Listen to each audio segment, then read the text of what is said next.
Þriðji liður á dagskrá, undirhlíð, breyting á deiliskipulagi Holtahverfis norður, til máls tekur bæjarfulltrúi Andri Teitsson.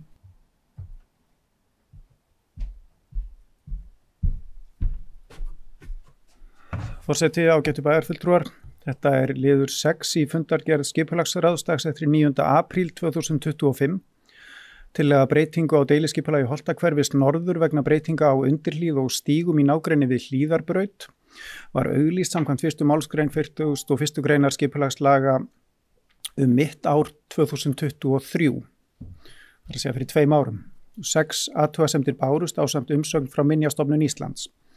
Afgreiðsla málsins að lokinni auglýsingu tafðist þar sem farið var í vinnu við að uppfæra umferðarforsendur og í framhaldinu endurskoða hávaða kortlagningu. Nú lagt fram minnisblað Eflu verkfræðistofu dagsett 19. mars 2025 sem varðar kortlagningu hljóðvistar á svæðinu. Jafnframt lögð fram tillaga skipulagsfulltrúa að umsögn efni innkominna athugasemda.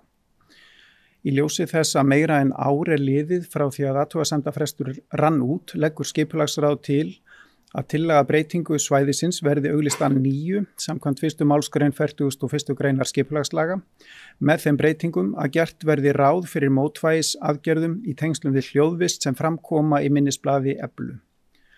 Skipulagsráð samþykkir jafnframt tillögu skipulagsfulltrúa að umsögn athugasemdir sem bárust þegar breytingin var auglýst árið 2023. Takk. Þá hefur bæjarfulltrúi Andri Teitsson lokið máli sínu, orðið laust. Sem enginn hefur kvatt sér hljóðs þess að geta samþykkt að auglýsa að nýju, gefið merki. Það eru 11.